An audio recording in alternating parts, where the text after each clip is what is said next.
मेरे परम मित्र, सिर्फ मित्र नहीं, परम मित्र श्री श्याम गिरी, इनके मुद्दा भारत का इस चैनल पर मैं अनिल सत्ते आप सबका फिर से एक बार स्वागत करता हूं। क्यों बीच में थोड़ा गैप गया था, क्यों मैं थोड़ा लोगों से मिलने गया था, संपादकों से वगैरह, मैंने बताया।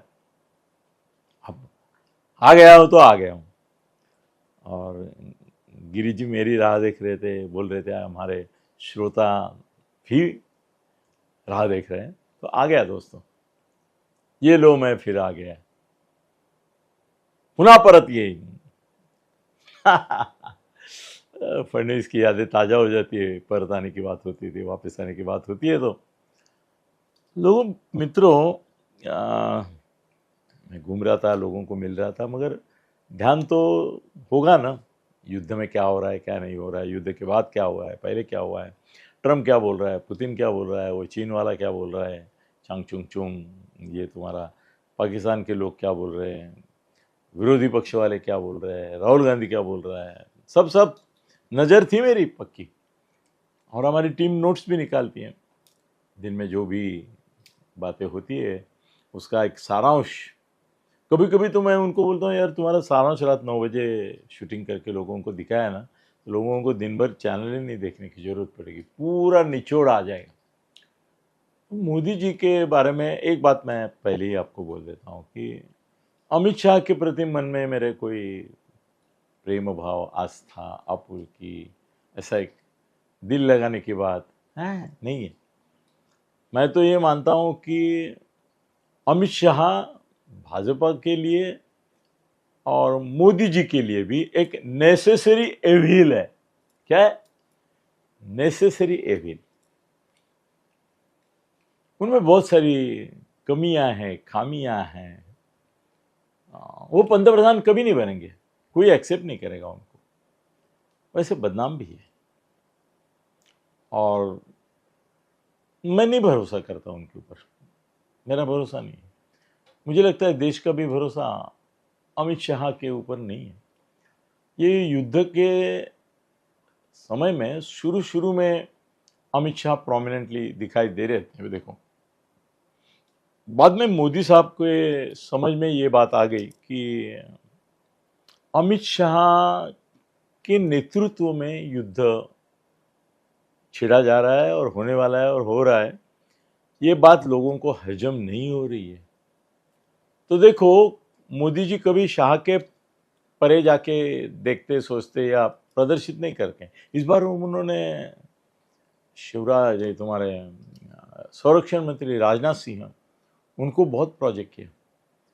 दूसरे भी नेता उसमें आ गए, मोदी तो थे ही, सेंट्रल लीडर वही थे, मगर अमित शाह को उन्होंने धीरे धीरे लॉ ऑर्डर तक सीमित करके ये जो पूरा भारत पाकिस्तान का युद्ध का मामला है उसमें खुद छा गए। और तुम्हारे राजनाथ सिंह जी को भी उन्होंने जो देना वाजिब था वही महत्व दिया।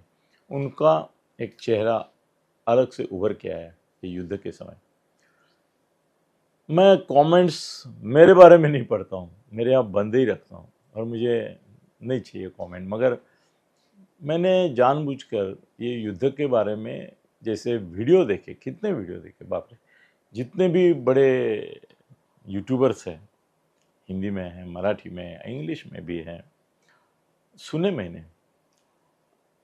मीडिया गोदी मीडिया बोलते हैं, उनके भी सुने, एंटी मोदी जो है रवीश कुमार वगैरह, उनके भी सुने, तफसीलवार सुने, पेपर के भी एडिटोरियल पढ़े। मुझे ऐसा लगता है कि मोदी युद्ध जीत गए, मोदी युद्ध जीत गए, मतलब पाकिस्तान से जो युद्ध हुआ वो मोदी जीत गए। और हिंदुस्तान में जो युद्ध उनका अपने अपोजिशन वालों से हुआ, मीडिया से पर्टिकुलरली हुआ, मोदी मीडिया छोड़ के बहुत सारा सोशल मीडिया पर्टिकुलरली, वहां वो युद्ध हार गए ऐसा मुझे लगता है। उन्होंने अपनी जीत पर ध्यान केंद्रित किया, पाकिस्तान को जिस तरह से जो सबक सही समय पर, देखो भगवान श्री राम को हम मर्यादा पुरुषोत्तम बोलते हैं। क्यों बोलते हैं? क्योंकि उसके साहस की, पराक्रम की भी एक सीमा रेखा उसने अंकित की थी, अंकित की थी। प्रभु राम रावण का पराभव और वध करने के बाद अगर चाहते तो लक्ष्मण को श्रीलंका का राज देते थे, है कि नहीं? देते थे। उन्होंने लक्ष्मण को नहीं दिया। चलो लक्ष्मण को नहीं दिया, उस समय भी कोई घरानेशाही वगैरह बोलता था करके नहीं दिया, चलो समझते हैं। पर हनुमान को दे सकते थे, हनुमान को भी दे सकते थे, नहीं दिया उन्होंने। और जैसी थी वैसी श्रीलंका रख के विभीषण को, रावण का ही भाई, उसको ही बिठा के वो वापिस आए। प्रभु श्री राम का ये मर्यादा पुरुषोत्तम का जो आदर्श है वो मोदी भी उसका पालन करते हैं। इसका नमूना है कि उन्होंने हनुमान जैसा, खुद ही बोले वो इंडिया टीवी पे कि हनुमान जैसा हम ऊपर से जाएंगे और करके आएंगे, घुस के आएंगे। हमारे अस्त्र गए, शस्त्र नहीं गए, मिसाइल्स गए, ड्रोन गए, विमान गए, कुछ उन्होंने उत्पात मचाया। सब जितने ये अतिरेकी दहशतवादी थे उनके अड्डे नष्ट किए, मगर एक भी मिलिट्री इंस्टॉलेशन या रहिवासी जहाँ पे लोग रहते हैं, सिविल प्रॉपर्टीज हैं, वहाँ नहीं हाथ लगाया उन्होंने।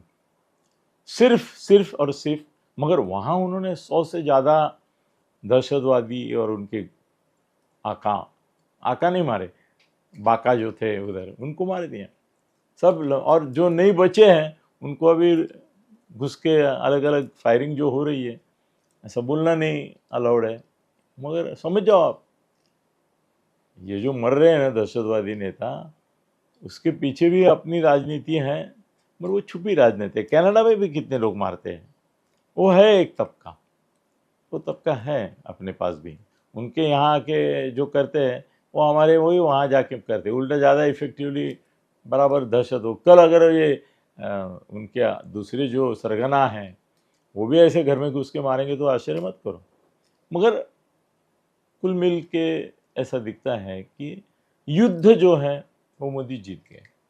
फिर मोदी जी हारे कहाँ? मोदी जी अमेरिका के सामने हारे क्योंकि ट्रम्प जो एक मूडी माथे फिर हुआ है, उसने जो अलग अलग स्टेटमेंट्स किए उसकी वजह से निगेटिव वाइब्स गए लोगों में। लोगों में ऐसा लगा कि हम ट्रम्प कर रहा है सब, मोदी जी नहीं कर रहे, जबकि मोदी जी कर रहे। ट्रम्प की आइडिया अलग थी, ट्रम्प को तो चाहता ही नहीं था कि आपस में कोई युद्ध हो, वो नहीं चाहता था। फिर भी हमने युद्ध किया। अभी तो कल पुतिन की बात आ गई है। पुतिन ने अमेरिका के ट्रम्प से बात करते समय बोला कि मुझे अंदाज़ा नहीं था और अपेक्षा नहीं थी और इच्छा नहीं थी कि इस प्रकार का युद्ध हवा से भारत करे। चाइना तो नहीं, पूरे दुनिया में एक भी देश अपने साथ रहा नहीं। हम अफगानिस्तान की 2 दिन पहले बात करते थे, कल अफगानिस्तान, चीन और पाकिस्तान ने इतना बड़ा समझौता किया है तीनों ने मिलकर, कि तीनों मिलकर कैसे एक दूसरे के विकास क्या चीन ही करेगा, इनके पास क्या है विकास के लिए, उनके रास्ते बांध के देगा। उनके डैम जो अभी अगर भारत ने पानी बंद किया तो पहले अफगानिस्तान से लगता था कि अफगानिस्तान भी पानी बंद करेगा, अभी तो वो डैम बांधने की, धरण बांधने की बात कर रहे हैं चाइना के साथ। हमारे शिष्टमंडल जो गए हैं वो श्रीलंका नहीं गए, बांग्लादेश नहीं गए, नेपाल नहीं गए, फिर गए कहाँ? वो ऐसे चुन्नू मुन्नू देशों में गए जिनका कोई मतलब ही नहीं है पाकिस्तान से, कोई लेना देना नहीं है, ऐसे ऐसे ऐसे ऐसे मैप पे दिखती भी नहीं, ऐसे छोटे देशों में गए। चीन में नहीं गए, अमेरिका में नहीं गए, रशिया में नहीं गए, यूरोप के जो सामर्थ्यशाली कंट्रीज है वहाँ नहीं गए। ये हमारे खासदार भी गए हैं, वो चुन्नू मुन्नू में गए देशों में।